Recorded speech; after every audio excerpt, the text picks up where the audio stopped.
So as a woman, never be too assertive, because if you are, men don't like that, and you might end up not getting married if you're not married. And if you're married, you might end up losing that marriage to a woman that will respect and honor her husband by keeping quiet and doing what he wants. Okay? So that is another of the toxic patriarchal sayings that we're going to be debunking today. So basically, when they talk about assertion, they equate assertion with aggression. But those are two different things. And I want us to clarify that. So basically, when you are someone that is assertive, you're someone that is able to speak up for yourself. Let's say something is going on that you don't like, you're able to say, hey, please, I don't appreciate that. Please don't do this next time. You're someone that is able to confidently say what you want. They don't want that about you as a woman. They want you to just be, oh, anything goes, yes. And that's what they want from us. So anything different, if you have an opinion, basically, then it means that you are assertive and you are actually aggressive and they don't like it. But then they're trying to give us a script to play.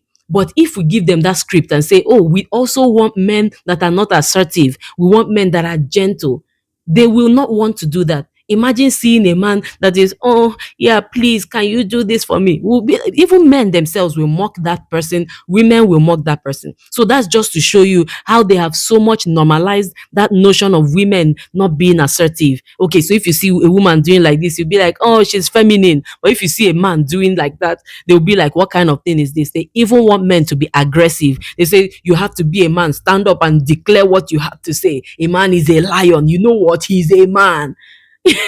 No, we're not signing up for that nonsense. They want us to be pushovers that they can easily manipulate, and they want us to just be basically men's object of pleasure who have no sense of independence at all. And that's why a woman saying no, being able to say no, I don't want this, has cost many women their lives, unfortunately, because this thing is a big deal. Even though I may be smiling, I'm not smiling because I'm happy. This is a big deal. So, but then the question is, what is it that women even like about men? One thing I know is that we women, we don't like aggression in men. A man can be assertive, but we don't like aggression. But they stand up on their, and they insist and tell us aggression is part of our nature. We don't care if you don't like aggressive men. You need to embrace us. We are aggressive. We are the lion. You need to respect us in our aggression. You need to celebrate our aggression.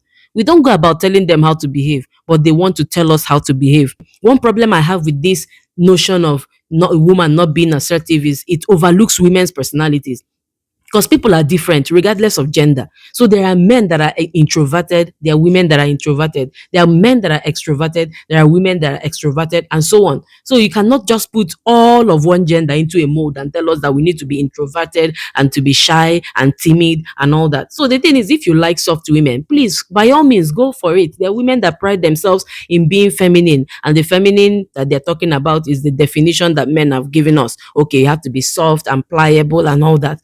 There are many women like that. Please go for them. But they won't do that. They prefer to go for women who know what they are looking for, who are on a mission, who have a purpose, who have been brought up, strong. And they take you in and they want to break you down to fit you into that mold of not being assertive or not speaking up for yourself. So when it comes to life and work, being assertive is key to negotiating, leading, and growing. So when they tell you not to be assertive, they're just telling you to shrink yourself so that you give them space to climb on top of your head and get to the highest positions. So you must not agree to that kind of arrangement. Women who follow this advice end up being overlooked for promotions, for leadership roles, or even for meaningful partnerships. Because when push comes to shove, when you come to the table where things that are important are discussed, we're looking for people that are assertive, people who know the value that they bring to the table. And that's not what these people want for us.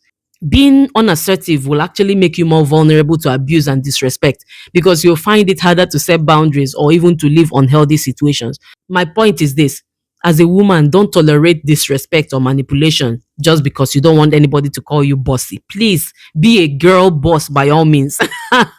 Be a boss by all means. That's what you're called to. Bible says we're called to dominate, to rule over creeping and crawling things that are on the earth. You have what it takes to be a boss. So don't shrink yourself. Continually filtering your personality just so that you can be more palatable to anybody else is just totally draining emotionally in the first place. It leads to resentment, burnout, and a loss of authenticity. You will not even recognize yourself. So, my dear ladies, your voice matters. You need to speak up. You need to be bold. You need to lead. The right people will respect you for who you are and not because of the performance you put on. So go ahead, use your voice, be assertive, speak up for yourself, say no when you mean no, and stand your ground. Please stop being apologetic for who you are. Your bossiness or your assertion is not a flaw. It is a strength that you need to celebrate.